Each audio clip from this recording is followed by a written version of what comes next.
Okay.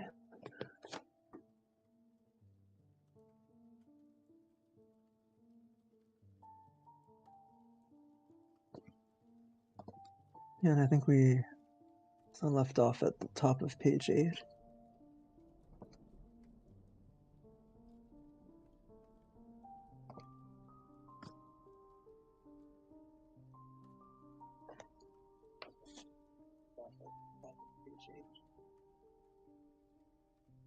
Let's see.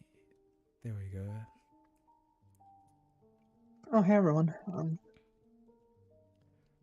Yeah, I was having some mic issues there, but you can hear Yeah, me, right, Whitaker? All right, yeah, cool. They can probably hear yeah. me. So let's see. Yeah, to those in the audience, today will be a short stream, maybe like an hour and 30 minutes.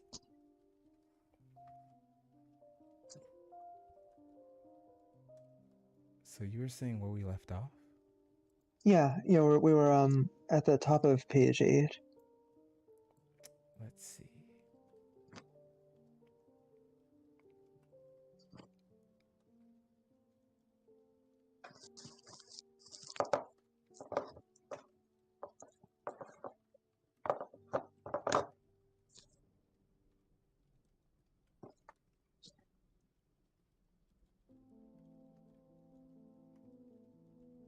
Welcome, Sushi.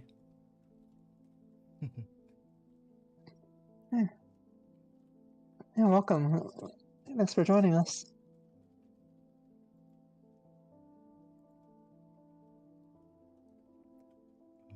Is the audio good or is it kind of janky?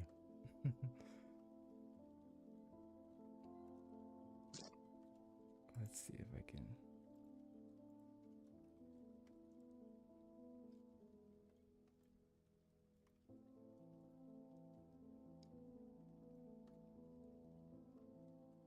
Okay.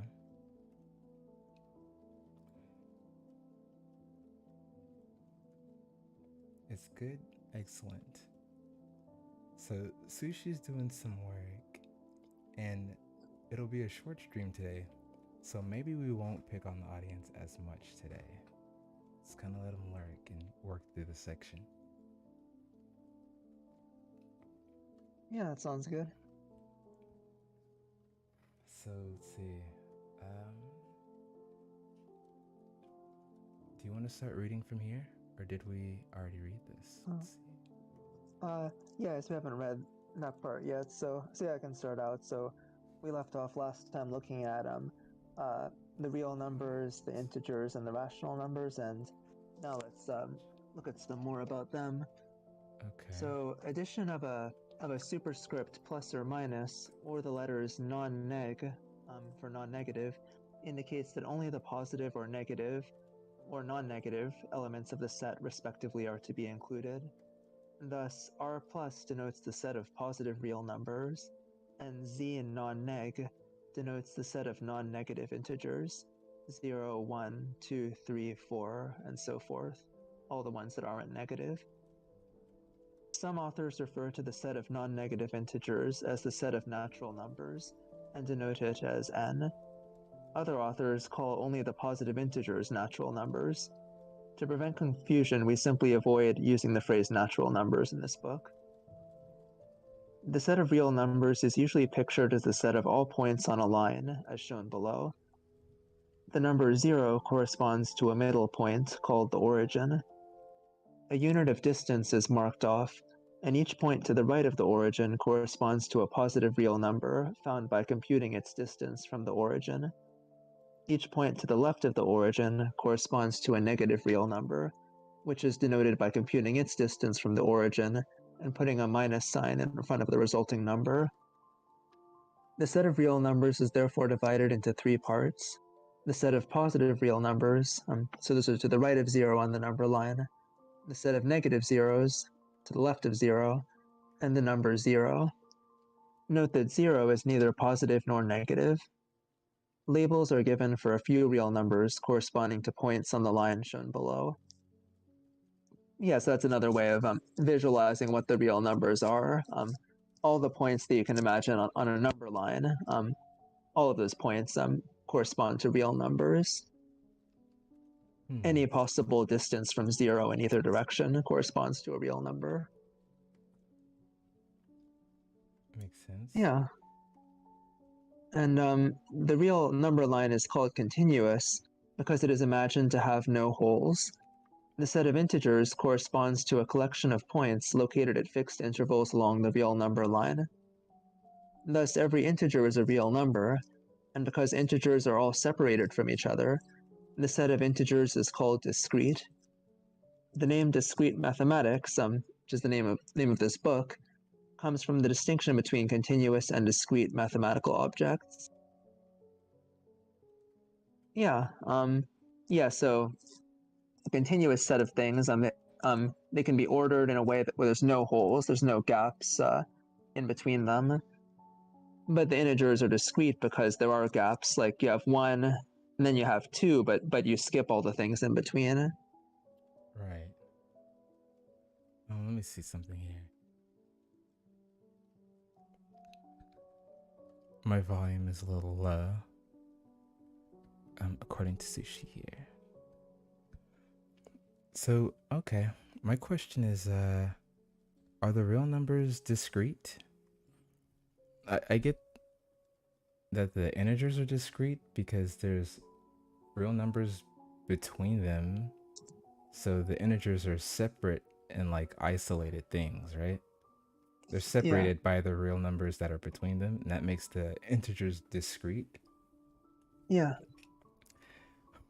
But do real numbers have any, like, I guess, any space between them? Or are they just kind of meld together in perfect, continuous fashion? Yeah. Okay. Yeah, that's how they are. They're, in fact, it can be proven that for any two real numbers that are different from each other, there's another real number in between them. So, like, between 0.0001 and like some other number that's really close to it, there's always going to be something in between. Right. So yeah, the real numbers, they have no gaps. Any two real numbers you pick, no matter how close, there's always going to be another one in between. Interesting. Also, welcome to the stream. Let's see. Arya. Yeah, Ariadna. Yeah. Hey, thanks for joining us. Let's see here. I remember Sushi's working, but maybe we can pick on Arya. Yeah. Let's see. Yeah, and so we're discussing like different types of numbers, like integers, real numbers, and also more generally looking at sets, which are collections of things, and looking at how sets are represented. Ariadna, would you say you're a beginner, intermediate, or an expert at math? Personally, I think I'm a beginner.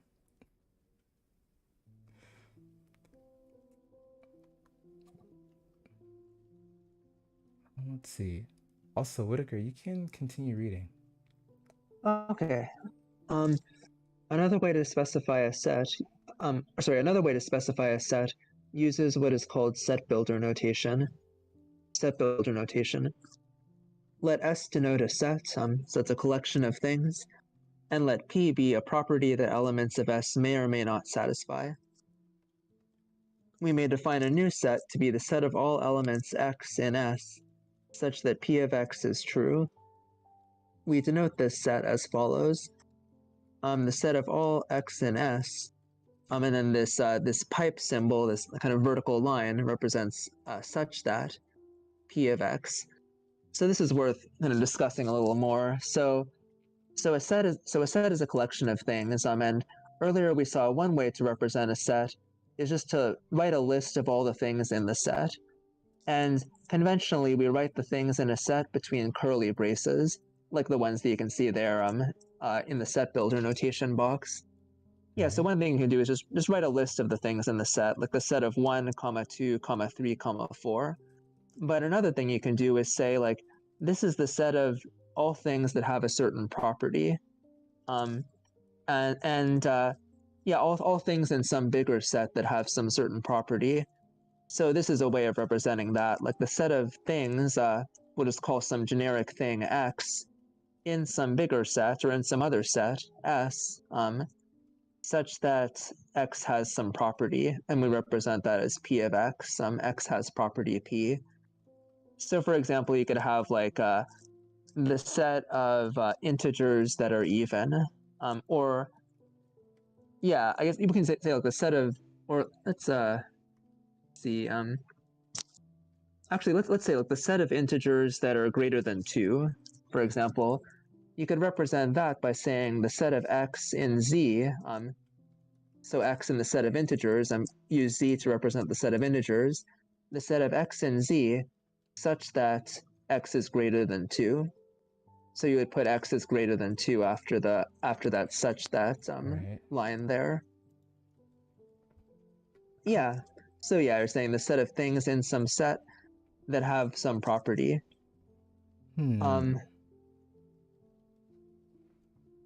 Okay, okay. Yeah.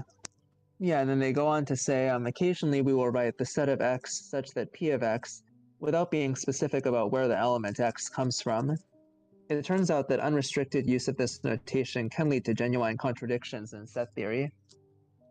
We will discuss one of these in section 6.4, and we will be careful to use this notation purely as a convenience in cases where the set S could be specified if necessary. So yeah, maybe if it's obvious what set all the X's are coming from, then you could leave S unspecified. But generally it's good practice to say like the set of things in this set that have the property. Okay. Yeah, So, and then we got an example using the set builder notation. Given that R denotes the set of all real numbers, Z the set of all integers, and Z plus the set of all positive integers, describe each of the following sets. Starting out with the set of X and R such that -2 is less than X is less than 5. And this notation here, where we have X, we have two inequalities, one on either side of X. This means that -2 is less than X, and that X is less than 5. And we can read it as -2 is less than X is less than 5. So X is in between -2 and 5. now, right here, I think we have two options. One, we can just kind of continue drilling through.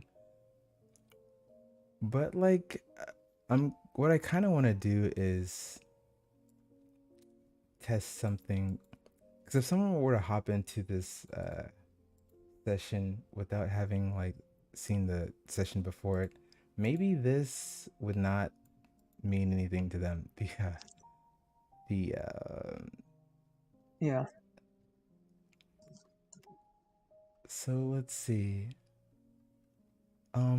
Oh, but unfortunately, I don't think we have anyone in the audience today, unless Arya is there listening. Let's see. Do you want to be our volunteer, Ariadna? If you're still there.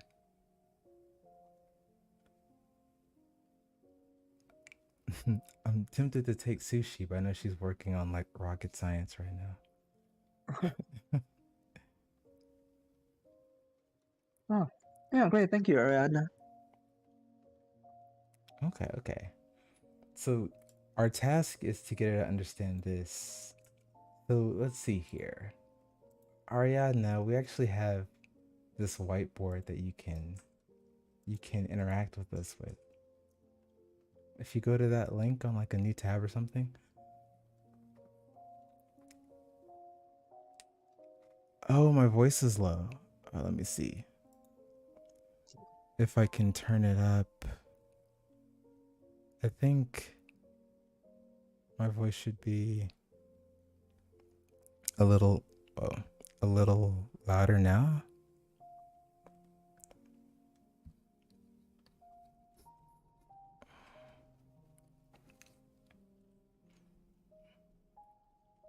Is it just wow? Is it just my voice, or is it also Whitaker's voice? Is it both voices? Oh, it's better now. Oh, good.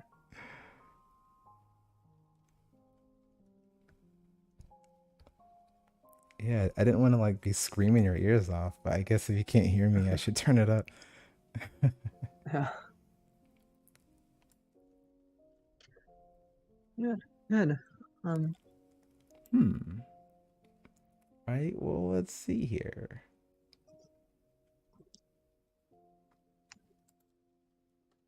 So, yeah, Ariana, see if you can type in here.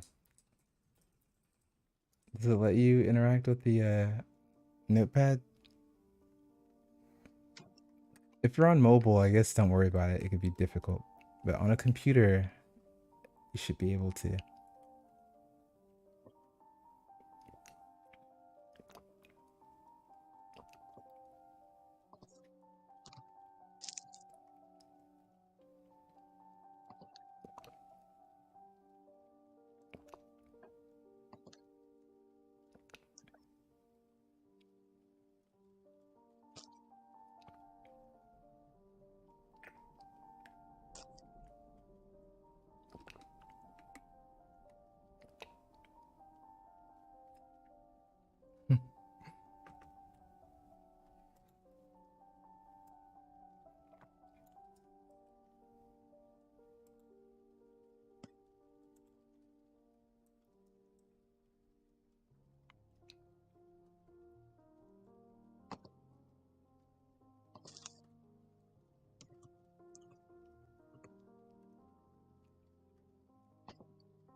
Let's see.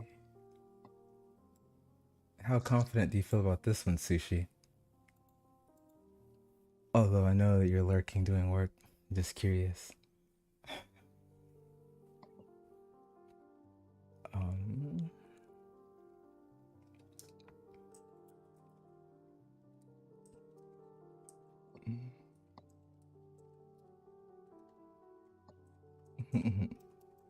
pretty Yeah. good. Great. Yeah, that's good to hear.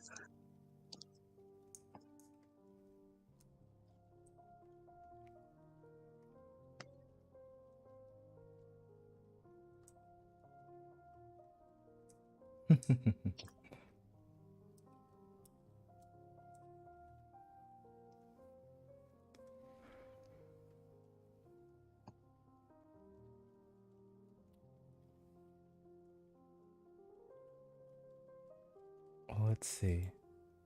In the meantime, Whitaker, I think we can move on. Okay. Yeah. Should we? I guess we can do the examples. Actually, yeah, let's do these. So let me see here.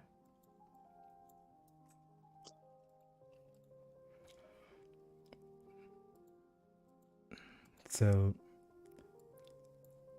this means they want the x's that are in the real numbers such that x is greater than -2 and less than 5.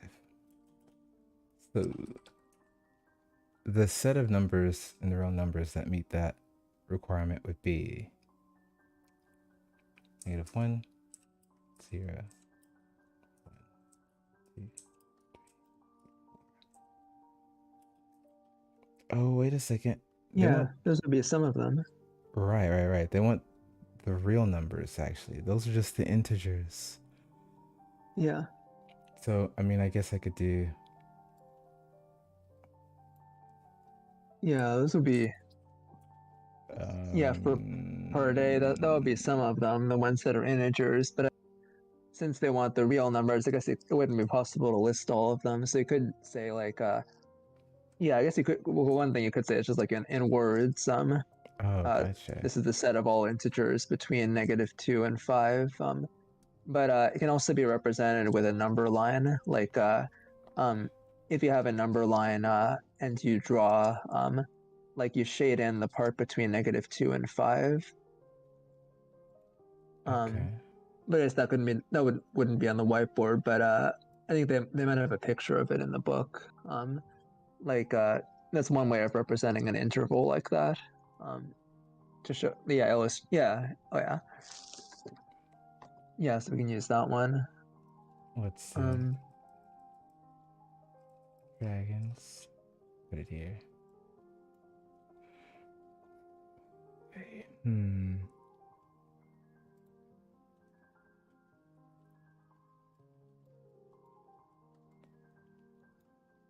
So I think it started with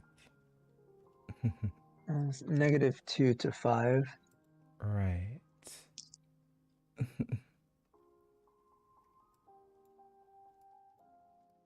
-2. Why what? Ariadna.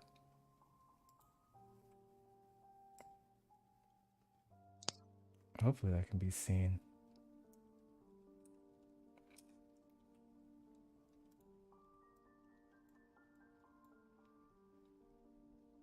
Yeah, I see it. It's a little light, but... Right. Oh yeah, there it is. Yeah.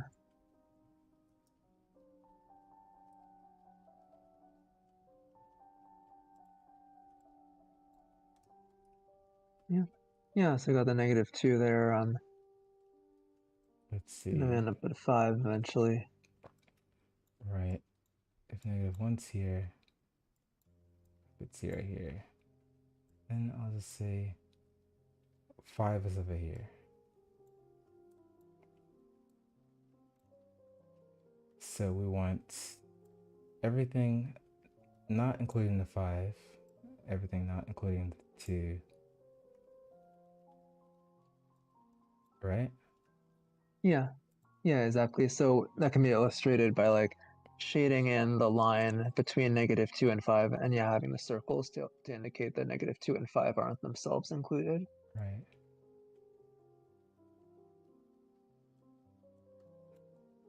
Yeah, so that would represent like everything between all the real numbers between -2 and 5, where -2 and 5 aren't included. Okay. For the next one, we have integers, so that'll be a little easier, right? I can do it in, what was this? Set roster notation? Yeah. Should be...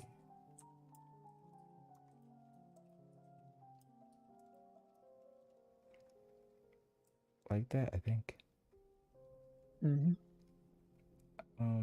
There's a plus here. Oh, okay. The positive integers only.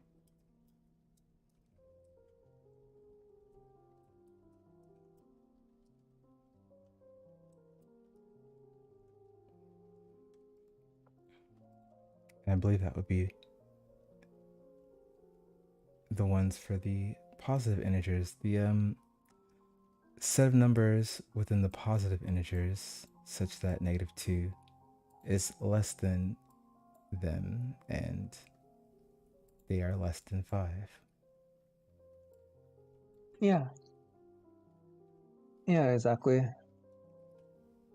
So in each case, we're looking for everything in the set on the right, in the set on the left, because like it's always X in some set.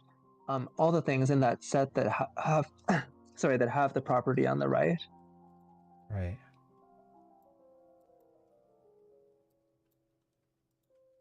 Yeah. Any questions on any of that? Not for me. Yeah. Oh, Ariadna or Sushi?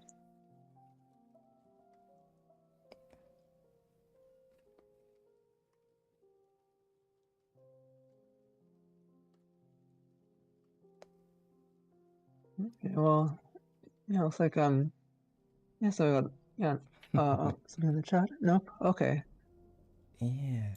I don't want to bother them too much. I know that they're actually doing work and just kind of like listening in, you know? Yeah. Oh, yeah. Yeah, I guess we can just let you know that, like, if at any point you have a question, I'm always welcome to put it in the chat. Yeah, but now that that's settled, get it settled. Now we can. I'll read this. Yeah, do this next part. So let's see. Subsets. A basic relation between sets is that of subset. definition. If A and B are sets, then A is called a subset of B, written A subset B, if and only if every element of A is also an element of B. Symbolically, A subset B means that for all elements X, if X is in A, then X is in B. Okay. Well, the subset is on the left. The phrases A is contained in B and B contains A are alternative ways of saying that A is a subset of B. Okay. It follows from the definition of subset that for set A not to be a subset of set B means that there's at least one element of A that is not an element of B. Symbolically, A is not a subset of B means that there's at least one element X such that X is an element of A and X is not an element of B. Let A and B be definition of not subset. Let A and B be sets. This is definition of proper subset. A is a proper subset of B if and only if every element of A is in B, but there is at least one element of B that is not in A. Yeah. Yeah, so these are kind of important foundational concepts in set theory, like so the idea is like the difference between just a plain subset and a proper subset is that like for A to be a subset of B means everything in A is also in B. For A to be a proper subset of B, it means that everything in A is in B, but not vice versa. Like one way of thinking about it is that like A is a proper subset of B if A is a subset of B, but it's smaller. Like right. it doesn't have everything in B. It's not equal to B. Right. So like the things in A are some of the things, and some of the things in A consist of some of the things in B, but not all of them. Okay. Now let's see. The exercise is let A equal the positive integers, B equals the set of integers such that they're greater than or equal to 0, less than or equal to 100, and then C equals the set 100, 200, 300, 400, and 500. Evaluate the truth and falsity of each of the following statements. Let's see here.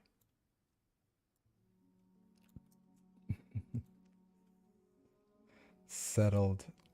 I think, is settled the same root word as set? I think it is. Yeah, I think it might be. Yeah. Like you set something down or something is set means it's like in I think place. About it. Right.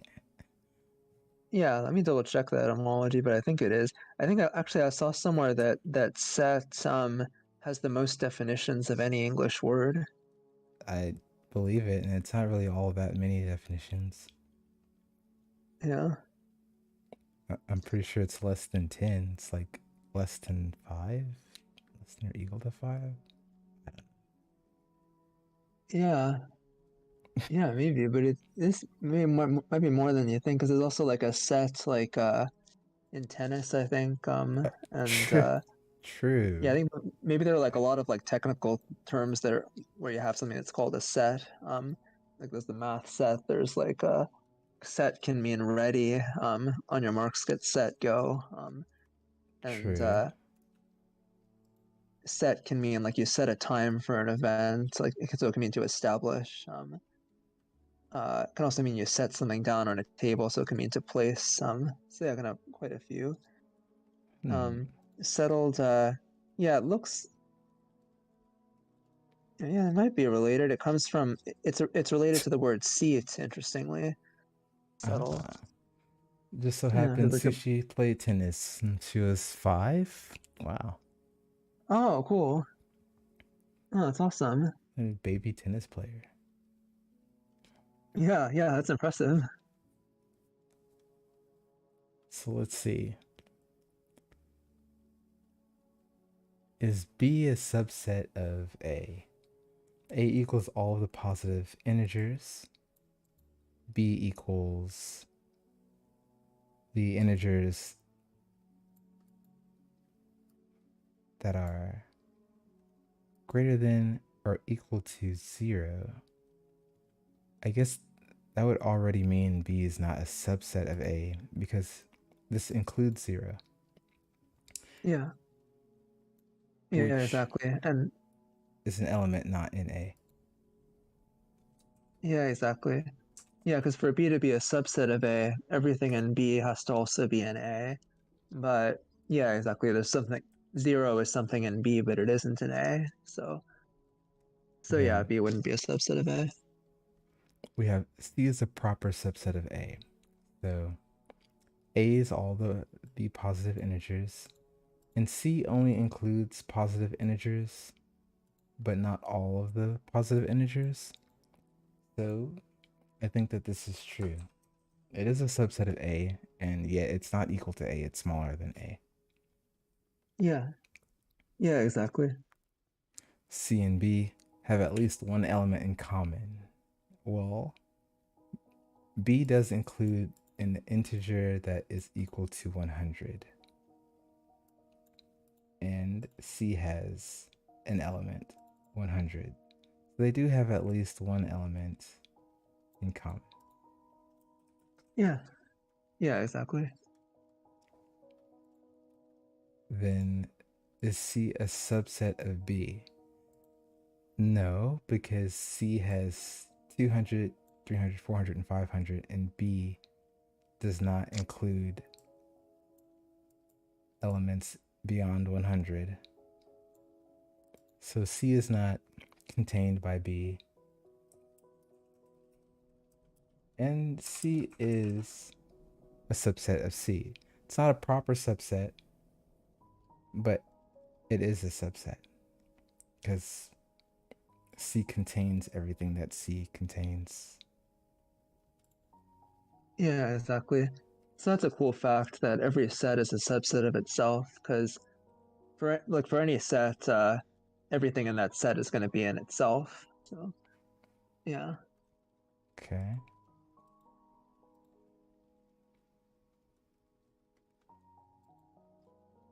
yeah, Nice, yeah. nice. So those are some exercises. There's also a few other exercises on the distinction between being an element of something and being a subset. Let's look at it.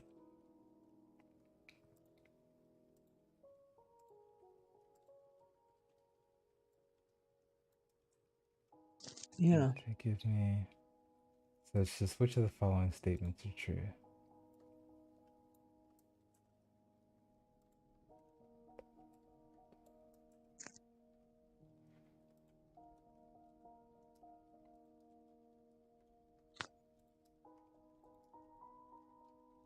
Hmm. 2 is an element of 1, 2, and 3.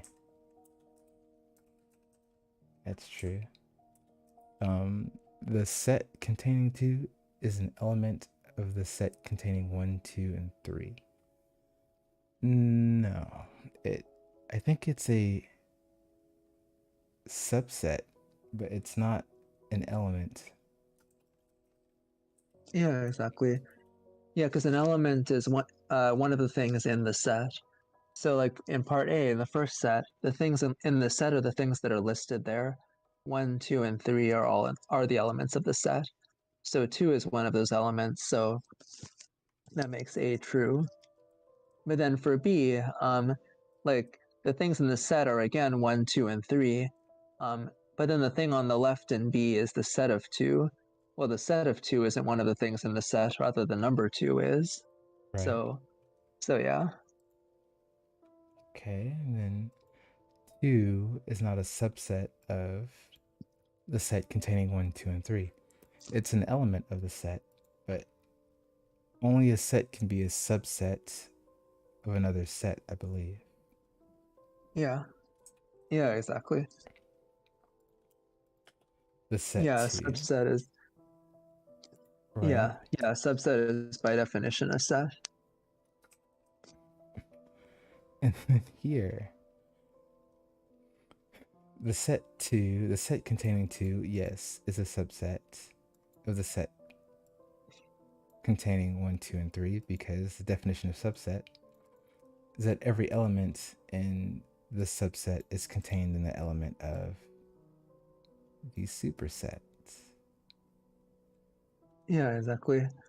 Yeah, so because everything in the set of 2, namely the number 2, everything in the set of 2 is in the set of 1, 2, and 3, that means that the set of 2 is a subset of the set of 1, 2, and 3. And then we have, is the set 2 a subset of the set containing 1 and then the set containing 2? Actually, no. It's a element of this set of sets. So, yes, a set can be an element of another set if that other set contains sets within itself. So, it's not a subset, it's an element. Yeah. And I Yeah, guess exactly. kind of interesting because, in a way, so, I mean, in a way, the element 2, which is in the first set, is within this entire structure here. It's not directly, it's not like on the very next level within, but it is like within. Like if you think of it as a bag containing bags, which contains the element that we're evaluating. Like,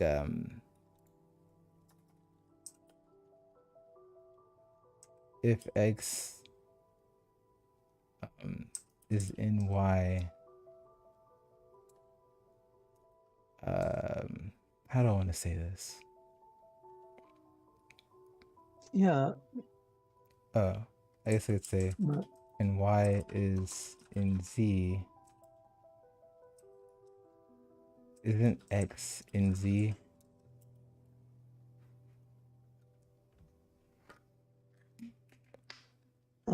I maybe scroll up a little. That's really a question kind of like for you. Yeah. Clearly, that's not the case with whatever logic we're working with here. That's just not how it works. But that makes it Yeah. not intuitive. Oh yeah, if X is in Y and Y is in Z. Oh yeah, yeah, that's a great question. Yeah, like intuitively, it would seem like that is the case. Like yeah, you mentioned the example of a bag. Like yeah, like you have a bag that contains two bags, one that has one in it, one that has two in it. So it's like two is in a bag that's within the bigger bag, so two is within the bigger bag. You could think. Um, and yeah, that's kind of how it works in like a lot of ordinary language. There's actually like this. There's like in philosophy and kind of linguistics. There's a field of study called formal Mariology, Hmm. um, where Mariology is Mereology, and Mariology is the study of parts and wholes. And like in formal Mariology, there could be an axiom that's like, if X is a part of Y and Y is a part of Z, then X is a part of Z. So Right. I've seen that there, but it doesn't work that way for sets. Like it isn't the case that if X is an element, like if by is in we mean is an element of, Mm-hmm. then it's not the case that if X is an element of Y and Y is an element of Z, then X is an element of Z. Um, yeah, because the elements of the set are those are like the things that are listed, separated by commas. So in part E, the things that are listed as being inside of the set are the set containing one and the set containing two. Right. 2 itself isn't one of the things in the list, so it doesn't count as an element of the set. Right. Rather, it's an element of the set, but Not an it's not element of the itself an set. element. Interesting. Yeah, yeah. So yeah, that's an interesting point that like set theory kind of works paradoxically in a way, kind of contrary to our intuition about how containment works. And then finally, is the set containing 2 an element of the set containing 1 and the set containing 2? Yes, it is. Yeah. Yeah, it's one of the things in there. Yeah, this is really cool. I can barely contain my excitement. It's so fast at creating those. Oh, thanks. Let's see. False. False.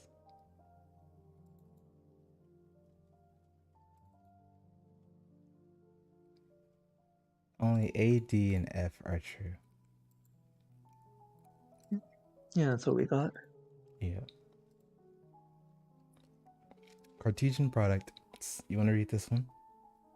Yeah. Cartesian products. With the introduction of George Cantor's set theory in the late 19th century, it began to seem possible to put mathematics on a firm logical foundation by developing all of its various branches from set theory and logic alone.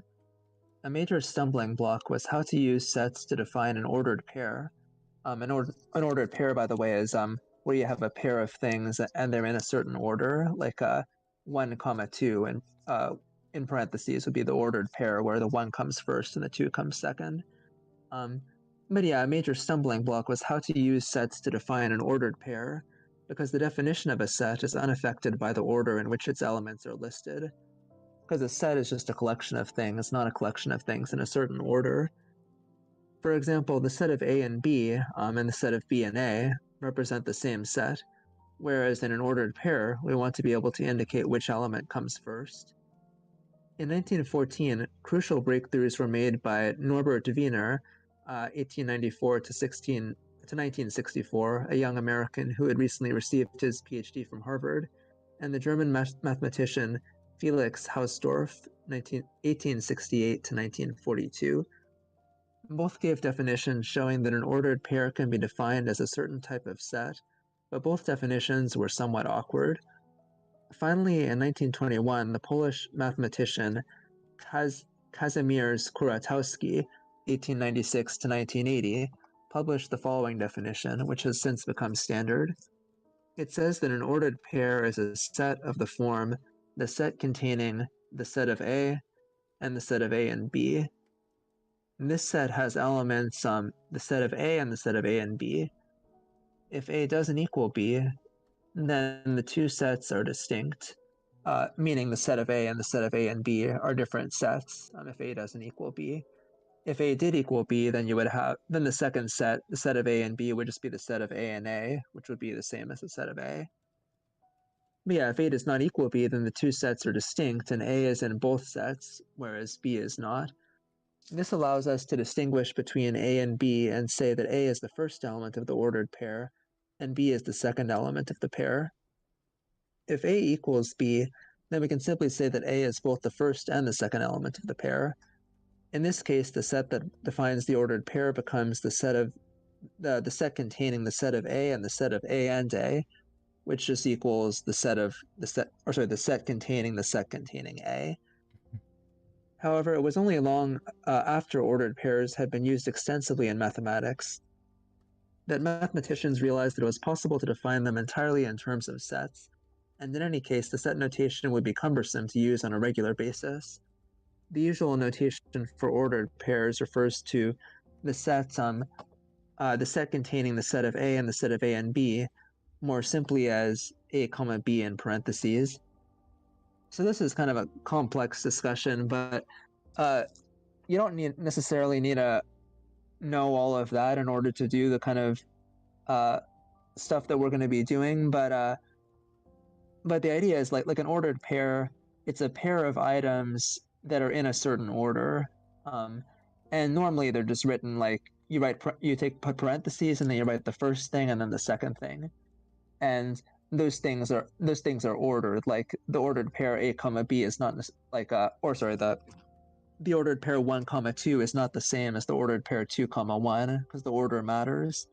And what this discussion is saying is that mathematicians wanted to represent all of math in terms of sets, and the way that they represented an ordered pair was the set they represented it as a set where there were two elements of that set. The first element contained the first item in the ordered pair, and the second set contains both of the items in the ordered pair.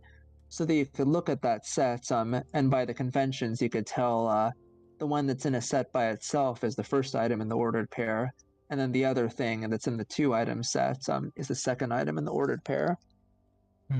But yeah, that's not strictly necessary to understand at this point.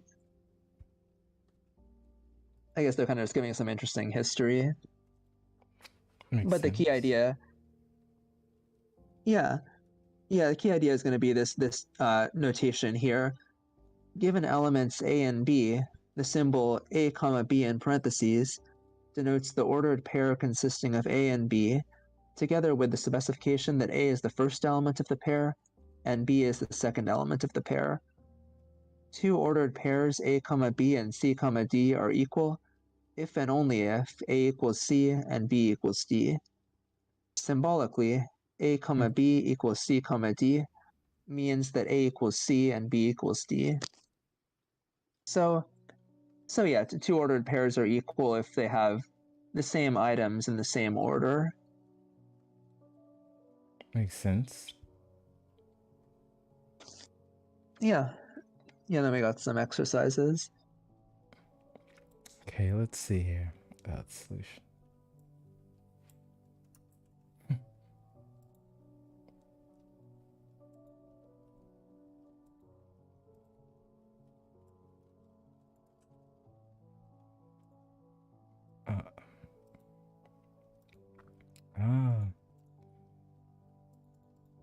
So is the ordered pair 1, 2 equal to the ordered pair 2, 1? This is false. This one is the ordered pair 3 and 5 over 10 equal to the ordered pair containing the square root of 9 and 1 over 2? I believe they are, since the square root of 9 is equal to 3 and 1 over 2 is equal to 5 over 10. And they're in the same order. Yeah, exactly. And what's the first element of the ordered pair containing 1 and 1? The first element would be 1.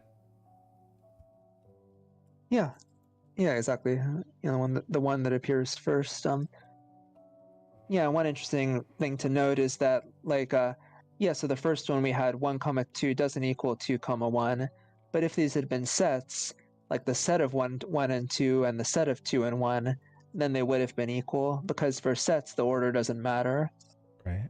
Like a set is a collection of things rather than a collection of things in a certain order. But for ordered pairs now the order does matter.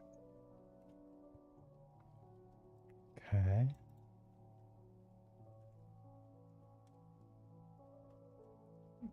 Now, what about this definition? Yeah, so definition. Given sets A and B, the Cartesian product of A and B, denoted A cross B, so like a multiplication symbol there, and read A cross B, is the set of all ordered pairs A comma B, where A is in big A, like the set A, and B is in big B, the set B. Symbolically, A cross B equals the set of like little a comma little b, where little b is in the set A, and little b is in the set B. So the idea is you have two sets A and B. The Cartesian product is a set of all possible ordered pairs, where the first item in the pair comes from the first set, and the second item in the pair comes from the second set. Okay. Yeah. And then we got an exercise on that. Let's see.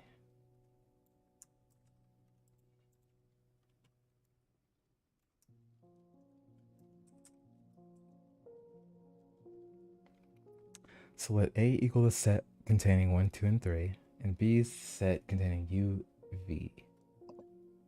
Find A cross B, find B cross A, and find B cross B.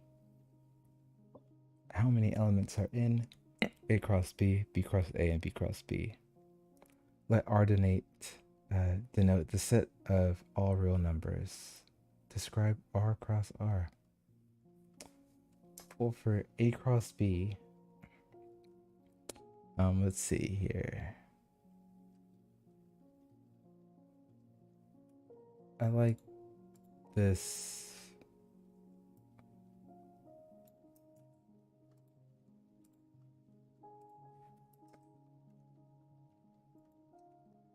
Oops.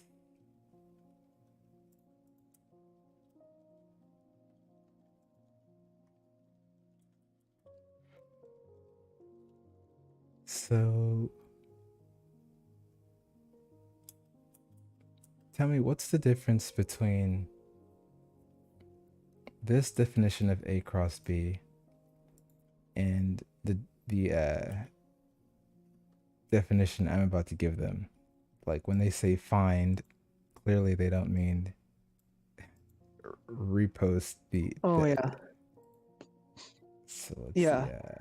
Yeah, so in this case, like list all of the ordered pairs that would be in there, based on the definition.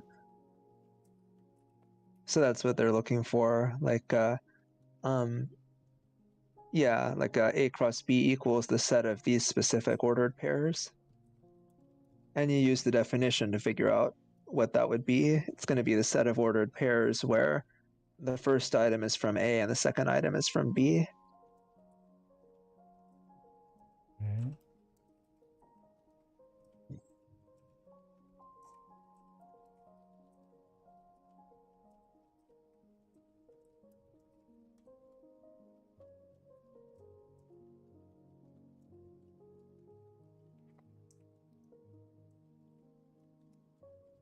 Now B cross A.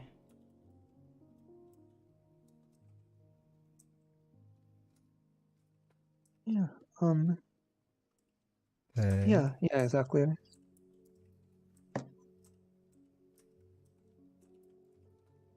The way I'm writing it here, I'm putting the ordered pairs in the set roster notation, which means that the ordered pairs are not in a particular order. Yeah. Yeah, and that's totally fine because yeah, it's interesting that so within the ordered pairs, the order matters. But within the set of ordered pairs, the order doesn't matter because in a set the order doesn't matter. So you can write the ordered pairs in any order you want, So as long as you list all of them. U1, U2, and U3, these ordered pairs, they're in A cross B as well. Here's U1. Well, actually, no, they're not. So these two sets are different, right? Yeah, they're different because U1 is in the second cross product, and 1U is in the second in the first one, and those aren't equal because they're not in the same order. Right. And now we have B cross B.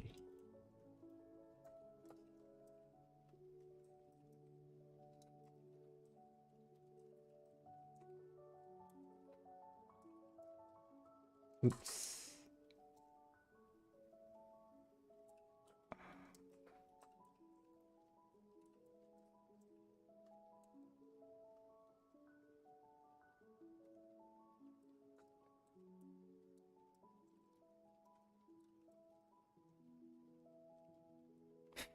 Okay. Yeah, I've got U. Yeah, that's all the possibilities. Yeah, so it's that's the set of all ordered pairs where the first thing is the first item in the pair is from B, and the second item is also from B in B. So yeah, you end up with those possibilities.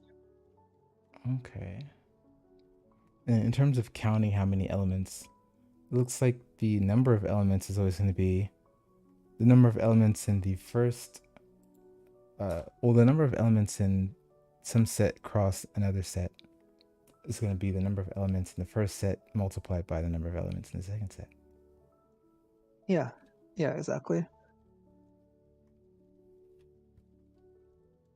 Let's see. Donate. Let R denote the set of all real numbers. Describe R cross R.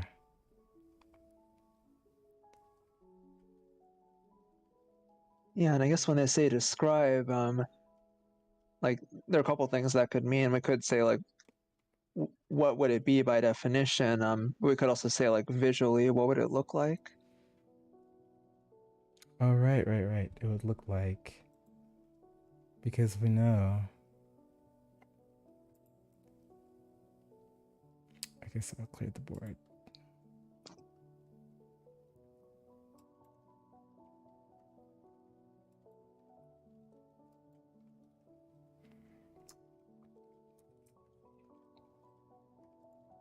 Ah.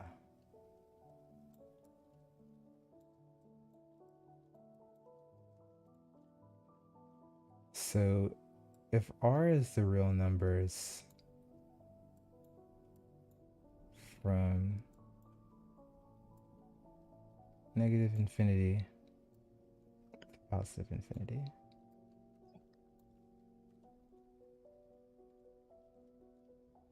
and R cross R is the number of elements would equal the number of elements in R multiplied by the number of elements in R. So the number of elements of R squared. Yeah. Yeah, and in this case, it's going to be infinite.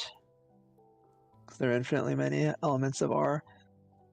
But we can represent it like, so this is going to be like the set of ordered pairs where the first item is in the set of real numbers and the second item is in the set of real numbers. So it'll be the set of ordered pairs of real numbers. So that could be represented, yeah, like that, like the Cartesian plane. I'll do it this way.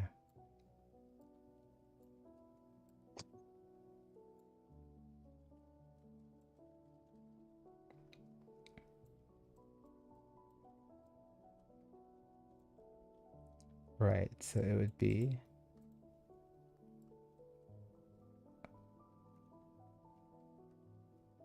all the numbers. Yeah, it'd be everything in the Cartesian plane. So like everything there, also everything in the other quadrants. Oh, really? Yeah, you're right. Yeah, because all of the points there represent ordered pairs of real numbers. So you could do the other sides of the axes, the number lines as well. And it's kind of cool that it's the cross product, and it actually, like, you can kind of represent it in a way as the region defined by these two crossed lines. Right.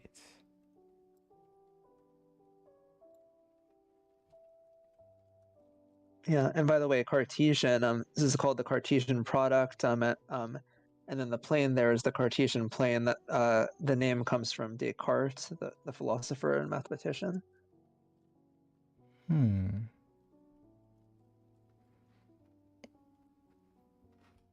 I would have to spend more time thinking about how one thing multiplied by another is equal to some 2D plane. Like, for example, if you take 2 times 3, I assume this would be equal to some kind of 2D plane. Like, let's say 2 is here and 3 is here. Or maybe 2 would be represented by this entire space. Yeah, I guess. I mean, maybe in some abstract sense, I guess like 2 times 3, I guess, would technically not be a Cartesian product though, because like 2 and 3 are numbers rather than sets. Right. And the But Cartesian product is just defined for sets. So like you could have like the set of 2 cross product with the set of 3. And in that case, though, the cross product would just be a point. The point's 2 comma 3. So like a key idea is that like the cross product is always going to be visually a set of points. the cross And in this product. case, Oh yeah, you're yeah, right. I guess what I actually meant is that 2 multiplied by 3 equals a plane. Whenever I think of the cross product, I may have erroneously thought it was multiplication in a way. So I figured if the yeah, cross product ends up as a plane, then multiplication would also end up as some kind of plane. If I if I'm getting the definition of plane right, then yeah. 2 times 3 kind of does equal this plane here. It equals a rectangle, right? Oh yeah, I see what you mean. Yeah, like that you could have a rectangle that's has a width of 2 and a length of 3, and then it's often described as being 2 by 3. Right. Yeah. Yeah, in that case, there's kind of like a cross Cartesian product going on, and in the sense that like it's um, yeah, it could probably be represented with some Cartesian product of Right. sets. Yeah, it probably could be. Yeah, it's going to be like the set of. Oh yeah, I guess it would be like the set of the Cartesian product of the set of points on the x-axis, or no, the Right, um right, right, right, right. yeah, you're going to take like you're going to take the set of x values of all the points in there, and then the set of y values of all the points in that rectangle, and it'll be the Cartesian product of those two sets. So yeah, it would be like this. Yeah, the Cartesian product of the interval from 0 to 2 and the interval from 0 to 3. I Right. guess it would be the interval where the endpoints of the interval are included. The the yeah, you'd be representing these numbers in the multiplication as intervals, so which would be as sets containing Yeah, from 0 to whatever that number is inclusive. yeah, yeah. And then for the intervals, you would represent them rather than the curly braces for sets. You could represent them with like kind of square brackets. Square Like brackets. yeah, because like the set like 1 and 2 and the curly braces would be the set that just contains the numbers 1 and 2, rather than the interval. So if you write like square braces, like the curly braces, but like without any curl to them, Right. um, Was then that would represent the interval. So like it would be the interval from 0 to 2 cross producted, or just crossed with the interval from 0 to 3. if you did the set 1 and 2 cross product the set 1, 2, and 3, wouldn't you also equal end up with a rectangle? Uh, I guess you would end up with like a few vertical lines that, or no, horizontal lines, I think, because like if you had a if you had the interval from 1 to 2 crossed with the set containing 1, 2, and 3, then that would be the set of all points where the x coordinates is within between 1 and 2, uh, and the y coordinate is exactly 1, 2, or 3. So there you would have some gaps, like you wouldn't have the point 1 comma 1.5 in there like you would in the rectangle. Oh, Um, although I guess uh yeah, I guess it depends whether you want like the whole filled in rectangle or just the outline of the rectangle. Um, interesting, interesting. You're right. You would only have 6 points, not all of the the real numbers between those points. You'd have 6 discrete points, right? Yeah, if you had if you had the set of 1 and 2, and you're crossing it with the set of 1, 2, and 3, yeah, you would have 6 points. Interesting. Yeah.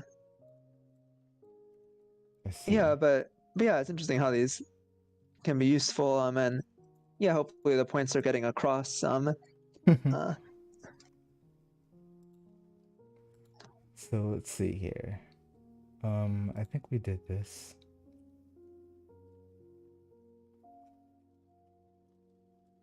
No, what is this? Right. Yeah, so that's the exercise we did. And I think that's the end of that lesson. Let's see. So test yourself, exercises, and then 1.3. So we have 15 more minutes till we have to cut off. Should we end here or do a few more exercises?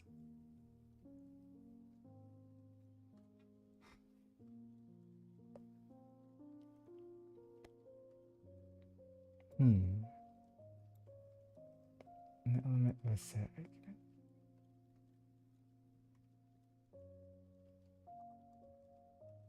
I guess we could do these. Yeah, might as well. Let's see.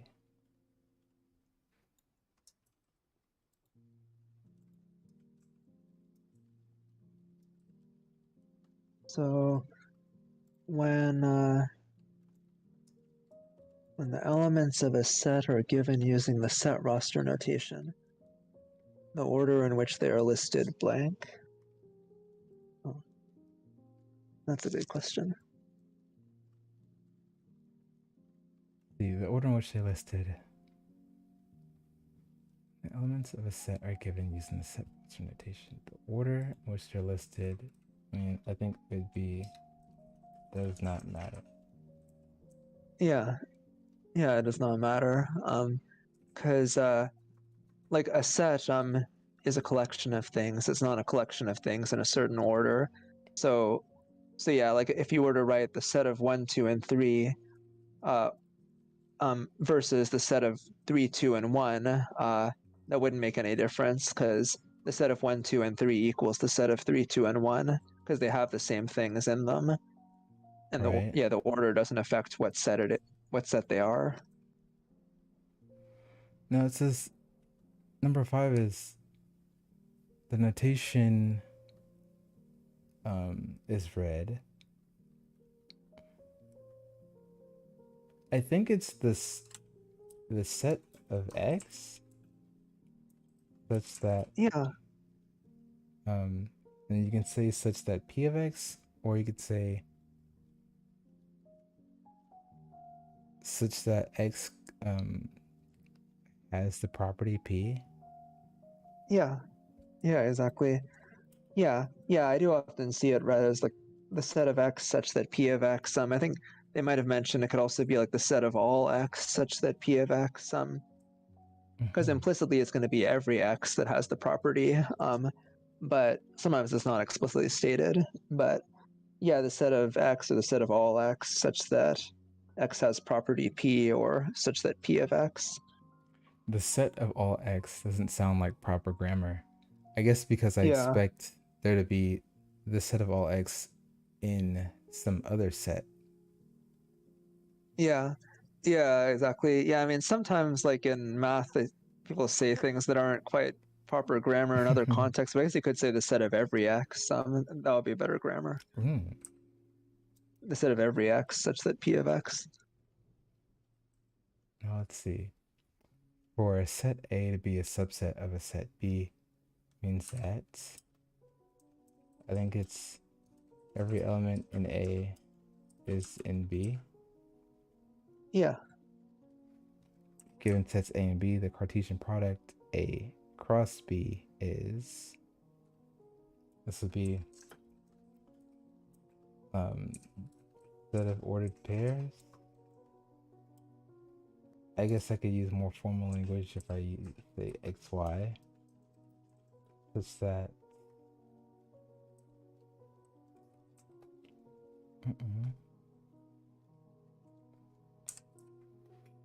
Yeah. such that x is from A and y is from B. Yeah.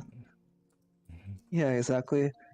So what that means is that the Cartesian product is a set of all ordered pairs where the first item in the ordered pair comes from the first set and the second item in the ordered pair comes from the second set. That would be a more clear way of saying it. Well, I guess I don't have to because the definition of ordered pairs is that they're in order. And when I write the ordered pairs XY, that means that X is going to be in the first position and Y is going to be in the second position. Yeah, But exactly.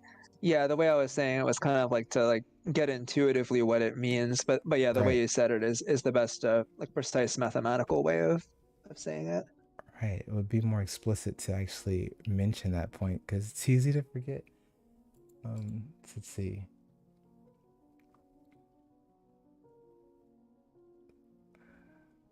But all right, let's see here.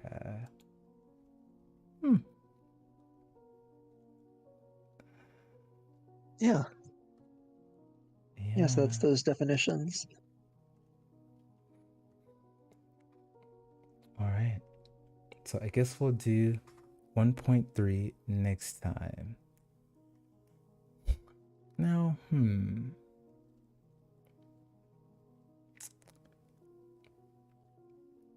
mean, I guess we can pick. I wonder what days are you free? And then I'll also ask, like, our chat what days they're free, which in this case happens to be sushi. But what about you, Whitaker? What is your schedule looking like? Next day I'm free. Let me quickly double check. I think it would be Monday. Although that's Halloween, so I'm not sure if as many people would be there. Oh, you're right. But maybe they would. But I guess maybe they were out doing stuff. But I would be free then. I'd also be free Tuesday.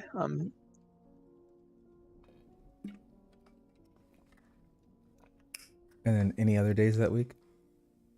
Probably. Let me see. Yeah, Wednesday. And when do you usually find out if those days remain free? Like, I guess, is it always just the day before? Or do they kind of tell you a day in advance or something like that? Those ones pretty much should be free unless something unusual comes up. So, yeah, I think those ones I should be free. Okay. Yeah. Yeah. Also, or no, I might have something Thursday, but yeah, Tuesday or Wednesday I think would be good. Yeah. What about you, Sushi?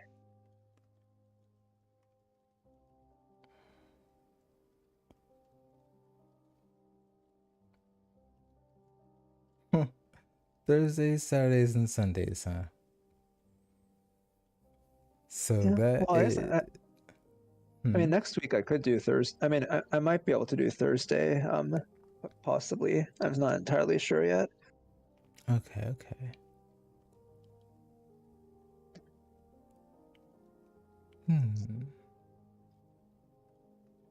Okay, we'll see. Do you know when you'd be able to know for sure if you're free Thursday?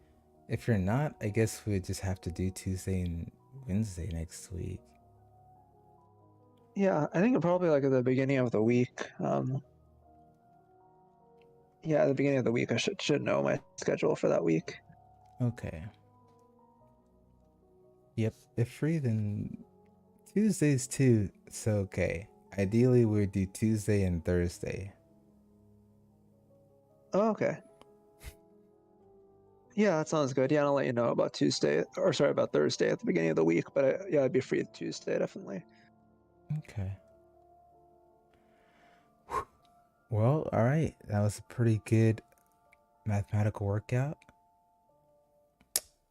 Thanks Sushi and Malu for joining. Now let's see here. And thank you as well, Whitaker. I think it's about time. Yeah. Thank you. Thank you, everyone for coming. And yeah, hope you have a great night. Yeah, good night and good rest of the week. Yep, that is it. I will see you guys later. See you.